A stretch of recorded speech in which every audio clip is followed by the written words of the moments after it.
So welcome friends. In this video, we are going to see UPSC 2020 Geography and Agriculture questions. So UPSC 2020 exam was for Geography and Agriculture was very different from the previous all exams because the questions which were asked in Geography were not directly concept oriented, not directly from NCERT oriented. Neither they were given in any proper books that we find in the market. Okay, so many questions were asked from the articles, okay, the Hindu articles or down to earth articles, Yojana, Kurukshetra articles. They have found some keyword somewhere, so they brought it into your exam paper. So like that, they made it geography a little difficult. Okay, so that's why I can call it as a little different exam. Generally, these types of questions are not asked in UPSC. Okay, so we can call it as an exceptional paper. So very we can say like very deeper questions were asked in geography as well as agriculture. We don't know whether this pattern is going to be continued by the UPSC in 2021, but definitely these questions can be solved through some application of some logic as well. So let us see these questions one by one. So first question on your screen here it goes. Okay. UPSC 2020. First question. With reference to ocean mean temperature, which of the following statements is or are correct? So, ocean mean temperature, one article came in the Hindu which talks about how we can predict the monsoon by using ocean mean temperature, okay, and not by using sea surface temperature. So, till the time, what scientists do? They measure the sea surface temperature. What does sea surface temperature does? It measures the temperature of the topmost thin layer of the ocean, which is we can say which is liable to be one of the fluctuating uh, ranges of temperature because the sea surface temperature keeps on changing again and again because day and night season little bit of fluctuation in the wind, the sea surface temperature keeps on changing. So while measuring the surface temperature, there can many mistakes can be happened. Okay, and these mistakes or these we can say fluctuating data can affect the prediction of monsoon. Plus, the sea surface temperature is measured during the month of June, July, which is the month of actual monsoon set up in the India. So it does not give time for the policymaker to decide what precautions to take, what policy measures to take, if monsoon is going to be the excess or monsoon is going to be less. So these are some drawbacks of sea surface temperature. So some Indian meteorologists in the Pune, okay, in the Indian Meteorological Department, he came with the ocean mean temperature. So he says instead of measuring the sea surface temperature, we can take a 26-degree isotherm. Okay, isotherm means what? A line joining places having the same temperature. So in the ocean, let us say in the ocean, we have considered this 26 degree Celsius isotherm, which is the layer of the ocean water which has a temperature which is 26 degrees. So this layer is more deeper than the sea surface. Okay, temperature layer which they consider in the sea surface temperature. Okay, so this ocean mean temperature considers the layer of thicker layer of the ocean compared to sea surface temperature method. Okay, so they are saying that these ocean mean temperature can be measured just in the month of February, March, or April. Okay, and based on that data, you can predict the monsoon in the month of June and July. So in advance, you can predict the monsoon, and that is more accurate because the thickness of the this 26-degree isotherm is more than the thinner layer, which is considered in terms of sea surface temperature method. So this is more reliable. Okay, ocean mean temperature is more reliable. In advanced manner, you can get the data and you can predict the monsoon in the month of by the month of April. And using this data, these bureaucrats, policymakers can create the policies whether there is going to be excess monsoon or deficit monsoon. Based on that, we can take various actions. So because of this article came in the Hindu, and based on that, they asked this question. So you know this isotherm and you know this how these isotherm these are formed. Okay, so I have also given the PDF in the YouTube channel, you have a link. So I have given more detailed explanation. Because of the constraint of the time, I'm not going to explain it much. We can read it from the PDF. Okay. So what are the options over here? OMT is measured, that is ocean mean temperature is measured up to depth of 26 degrees Celsius isotherm, which is 129 meters in the southwestern Indian Ocean during January and March. Second option क्या है? OMT is collected during the January-March and can be used in assessing whether the amount of rainfall in the monsoon will be less or more than the certain long-term means. So option 2 is the statement 2 is definitely correct. Okay, in advance you can uh, predict the rainfall. Okay, but OMT, the depth of this 26-degree isotherm is not 129 meters. It is 75 to 100 meters. So 129 meters is too deep. Okay, so that's why the statement 1 is not correct. So correct statement is statement 2. The correct option is option B. Okay, so this comparison between OMT and SST I have given in the PDF. You can read this for your more information. So the correct option is option B. Okay. Let us see the next question. Jet streams occur in the northern hemisphere only. What are the statement? Jet stream, you know jet stream. They are called the geostrophic winds, which are formed 3 to 4 kilometers from the surface, and they are present in both the hemisphere, northern and southern hemisphere. So core geography question. So statement 1 is wrong. Jet streams are formed. They are formed in both northern and southern hemisphere. So statement 1 is wrong. So here option A and option D is eliminated. Second statement. Only some cyclones develop an eye. This is correct. Tropical cyclones generally develop eye. Temperate cyclones, they do not develop because they are formed because of the frontogenesis. Okay. So statement 2 is correct. Okay. Statement 3. The temperature inside the eye of the cyclone is nearly 10 degrees Celsius lesser than that of surrounding. Now let us understand.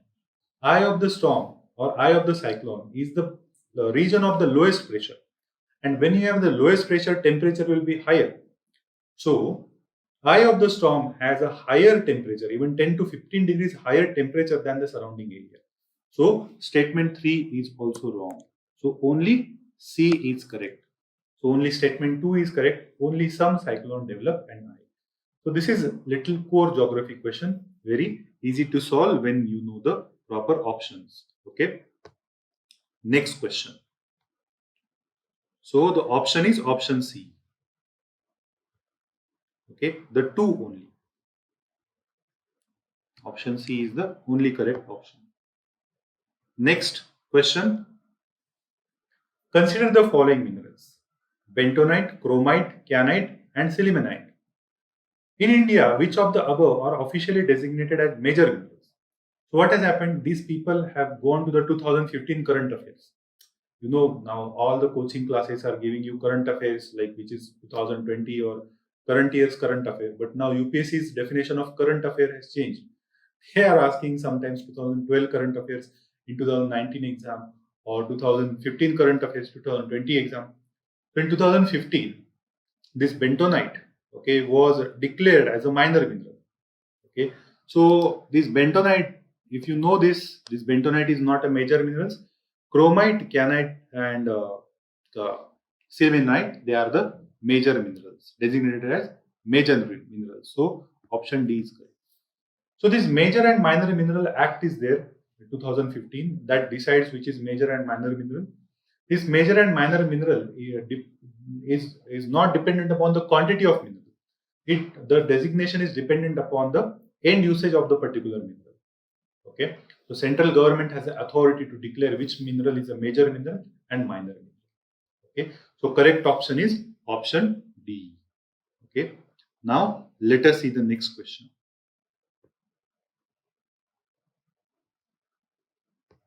So I have given some information in the PDF about Major and Minor Minerals Act.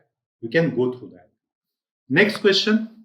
Okay, this is a map-based question, so that's why I have brought some map for you.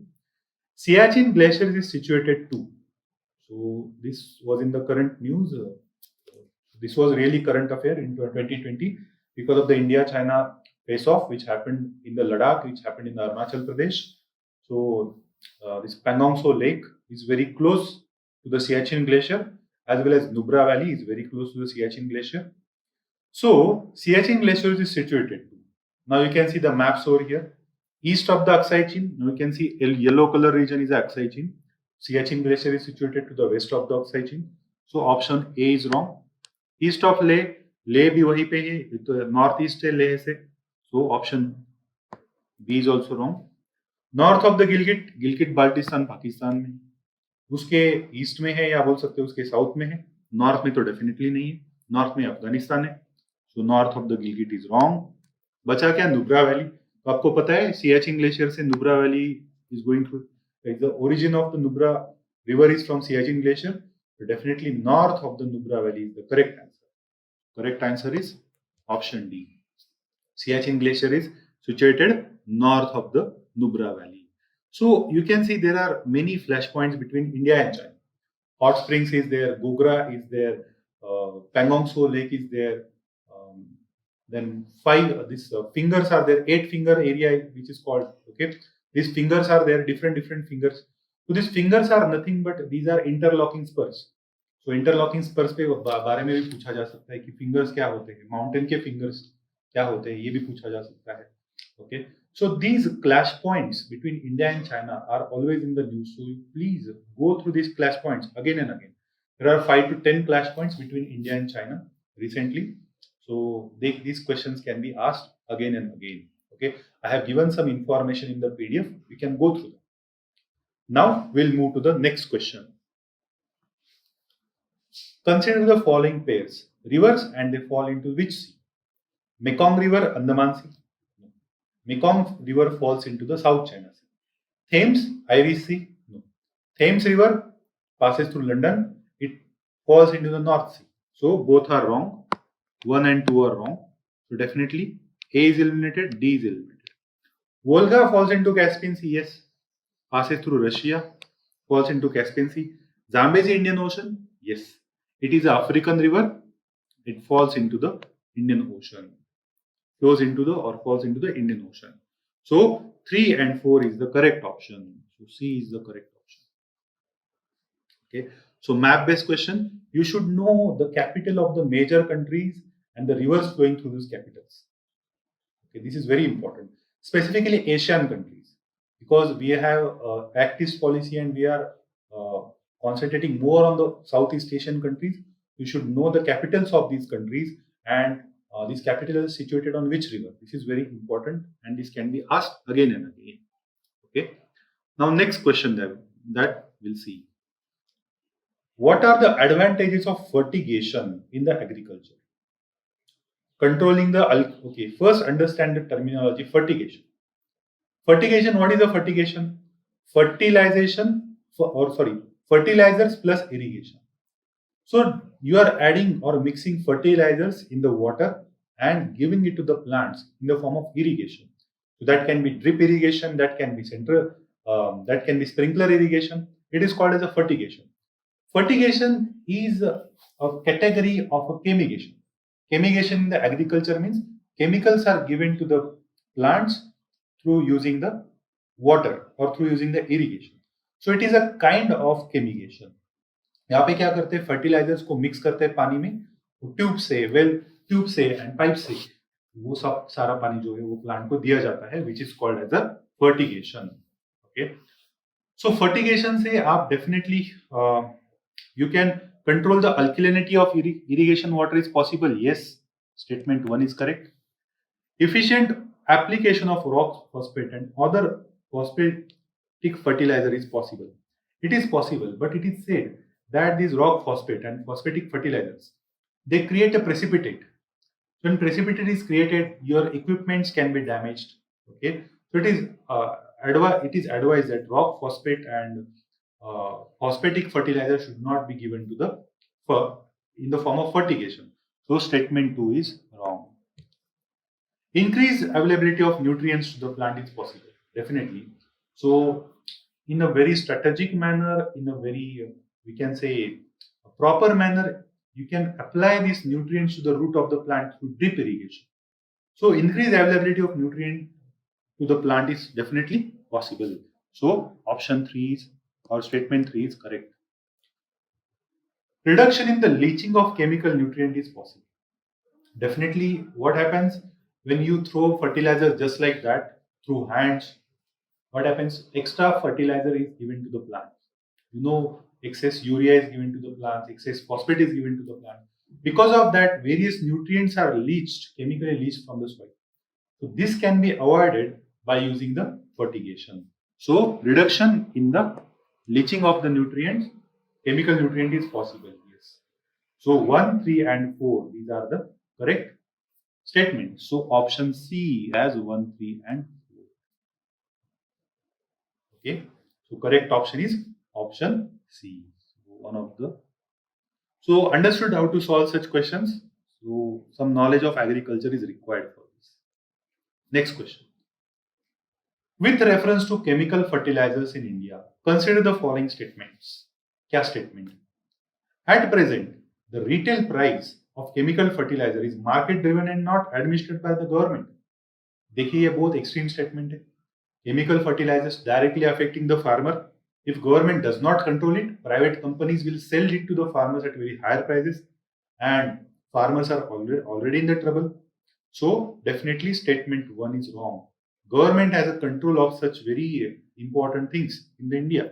This is logic. You don't require to study UPSC for that. Okay. Again, I will say any person walking on the road will tell you that chemical fertilizers and all other fertilizers, their prices are determined by the government.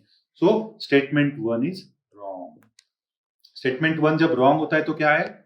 Option A और option D eliminate हो जाता है. Statement 2, ammonia, which is an input of urea, is produced from natural gas. Yes, ammonia, which is input for the urea, is produced from the natural gas. Okay, so ammonia is NH3, so it has a nitrogen and hydrogen. So natural gas is used for extraction of hydrogen. Then this hydrogen is mixed with the nitrogen and then ammonia is produced. So statement 2 is correct. Sulfur, which is a raw material of phosphoric acid fertilizer, is produced by the oil refineries.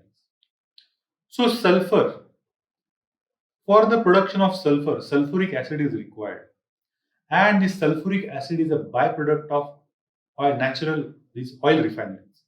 So definitely sulfur, which is a raw material for phosphoric acid fertilizer, is a byproduct of oil refinery. This statement is also correct. So statement 3 is also correct. So correct option is option B, 2 and 3 only. So this is also a very general question. It is not very difficult question. Okay, many times you see that government is giving subsidies to the urea plants and natural gas is given to the many plants. This news always comes into the newspaper. So you should be very alert in reading such news. Okay. So correct option is option B. Okay. Next question. With reference to pulse production in India, consider the following sentences. Pulses, हम दाल खाते, okay. रसम खाते south India में लोग, north India में दाल चावल खाते, okay. Black gram can be cultivated as both kharif and rabi crop. This statement is correct. Black gram, green gram and cowpea. These are the pulses which can be cultivated as a kharif as well as rabi. So statement 1 is correct. तो statement 1 जब correct होता है तो क्या होता है? Option B और option C eliminate हो जाते हैं.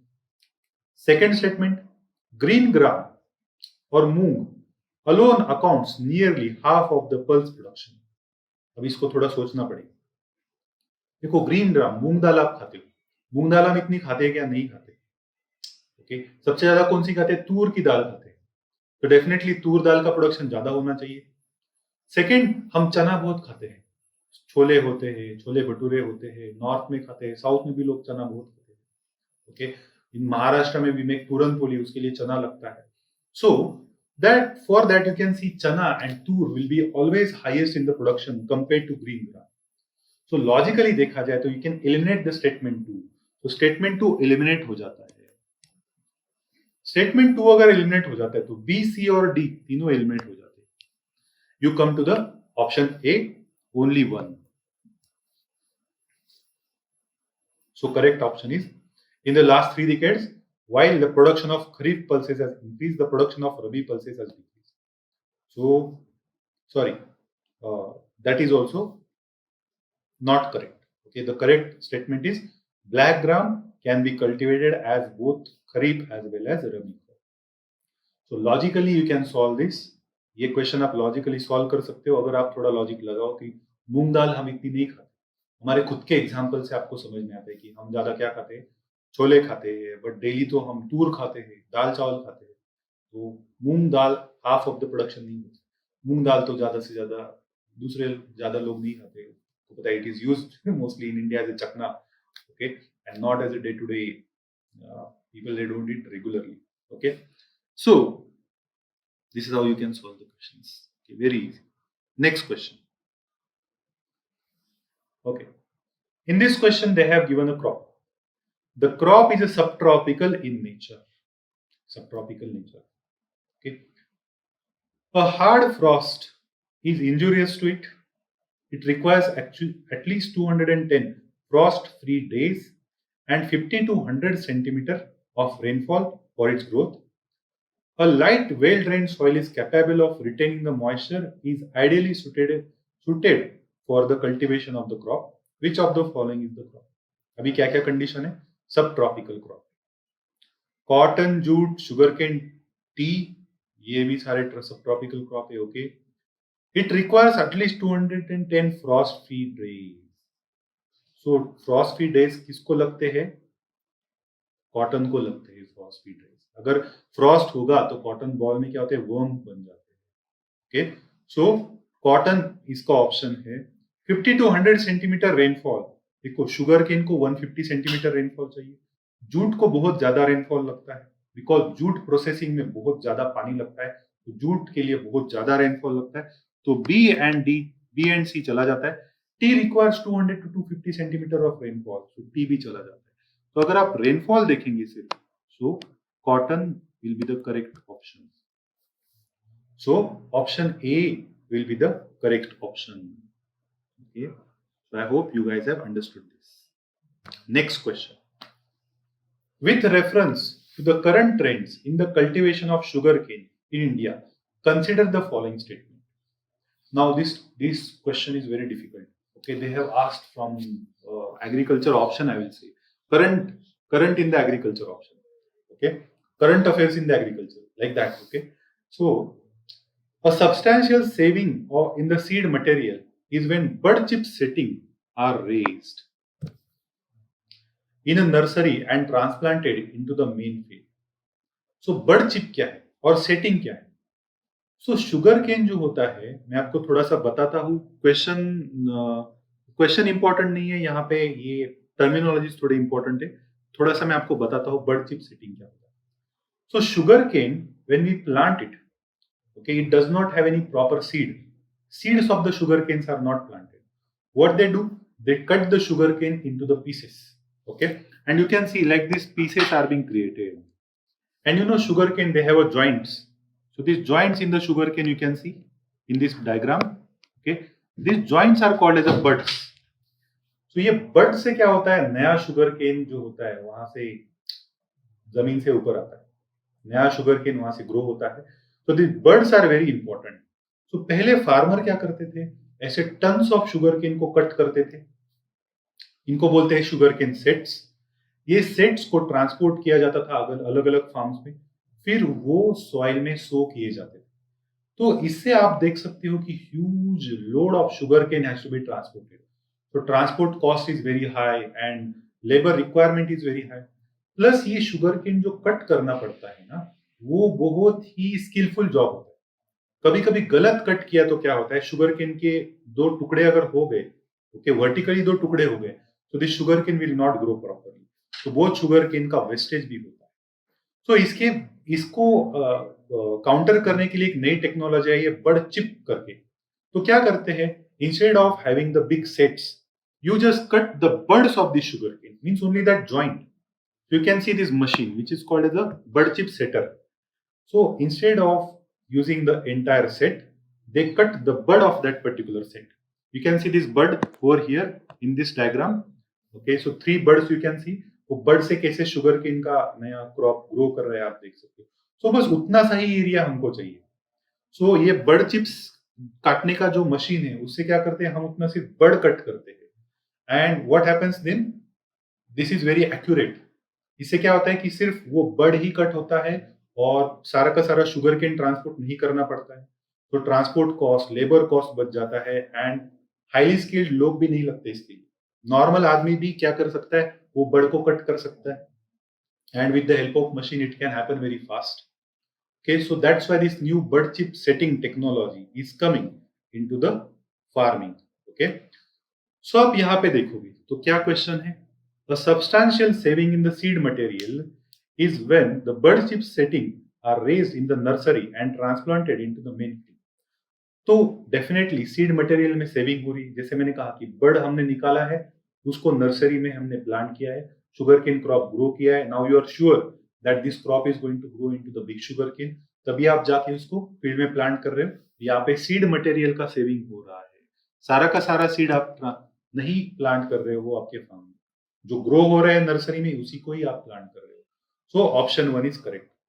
When direct planting of set is done, the germination percentage is better with a single budded set as compared to sets with a mini bud. ऐसे कुछ नहीं. सिंगल मतलब एक बड के जगह अगर आप ज्यादा बड का सेट, ज्यादा बड होने वाला, ज्यादा बड जिस शुगर केन में है वो अगर आप ट्रांसप्लांट करोगे तो डेफिनेटली ज्यादा बड वाला की प्रोबेबिलिटी ज्यादा होगी compare to sugar single bud. तो statement 2 is wrong. A bad weather condition prevail when if the bad weather conditions prevail when sets are directly planted, single bud sets have better survival as compared to large sets. ये भी correct statement नहीं. This is also wrong statement. Okay, there is nothing like that. Only single bud set will survive compared to large sets. Not correct. Sugarcane can be cultivated using setting prepared from tissue culture. Definitely, tissue culture. You can grow any crop. Any plant can be cultivated by using the tissue culture. Tissue culture is such a miraculous technology. Even any part of the plant, you can take root, from stem, from leaf, from seed, from any plant, from fruit, and you can grow the same plant again using the tissue culture. So sugarcane can be cultivated using tissue culture. ये भी सही है. So the correct option is option C, 1 and 4. Okay, so this is very I can say one of the toughest questions. Okay, I have given this explanation more in the PDF. You can read this. Okay, so this is one of the toughest question which was asked in the UPSC. Okay, last year. Okay, now next question. What is the use of biochar in the farming? What is a biochar? Now you can see bio and char. Okay, biochar is a kind of material which is produced from the agro waste. Agro waste को आप oxygen less environment में burn करोगे और with very less oxygen में आप burn करते हो तो क्या होता है, वोलेटाइल मटेरियल उससे चला जाता है और कार्बन कंटेंट बढ़ जाता है. उसे बोलते हैं biochar. So high organic content, high carbon content is there. Okay, so biochar can be used as a part of growing medium for vertical farming. Yes, vertical farming आपको पता है, एक के ऊपर एक ऐसे आप घर में भी आप वर्टिकल फार्मिंग कर सकते हो और बड़े बड़े एरियाज में आप वर्टिकल फार्मिंग कर सकते हो. Okay, so vertical farming is a new kind of farming which is being into the practice nowadays because we have less and less area available for the farming. So horizontal area is very less available, so that's why people are going vertically for the cultivation of crops. So biochar can be used as a medium. क्योंकि vertically आप जाओगे तो ऊपर तो soil नहीं है, तो आपको किसी चीज में सॉइल डालनी पड़ेगी. But soil is also not feasible to put everywhere. Instead of soil you use the biochar. Vertical farming will benefit because of that. So biochar can be used as a part of growing medium in vertical farming.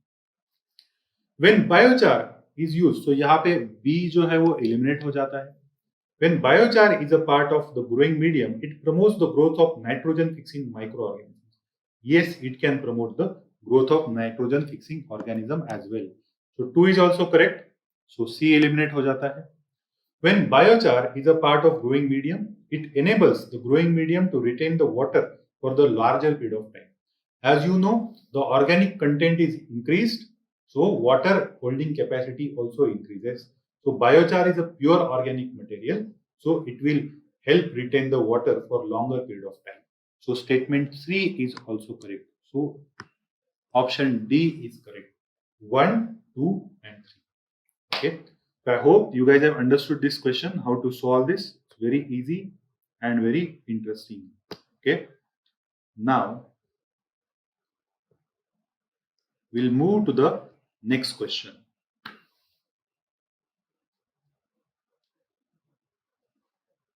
What are the advantages of zero tillage in agriculture? Zero tillage मतलब क्या? Tillage करना ही नहीं है, soil को touch भी नहीं करना है. सो हमने कंजर्वेशन एग्रीकल्चर देखा है, that is a zero tillage agriculture. So zero tillage agriculture से क्या होता है? सो यहाँ पे क्या क्या ऑप्शन है?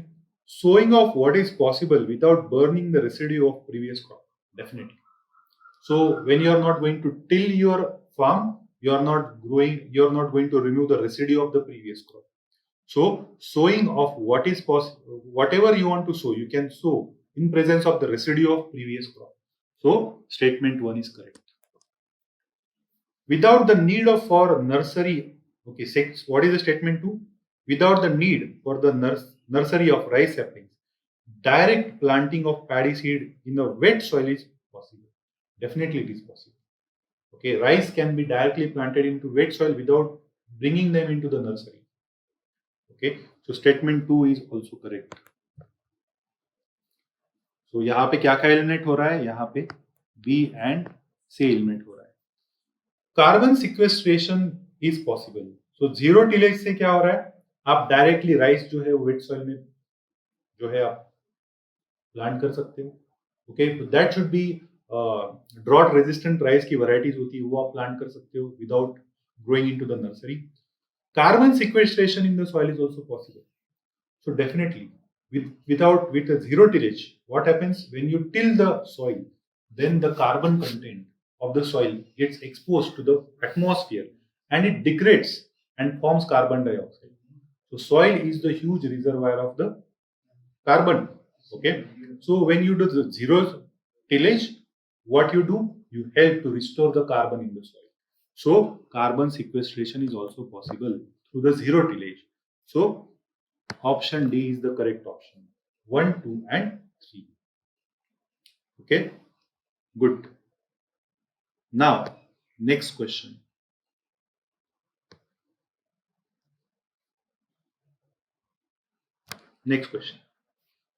So last question. In the context of India, which of the following is or are considered to be the practice of eco-friendly agriculture? Eco-friendly agriculture मतलब क्या? Ecologically friendly.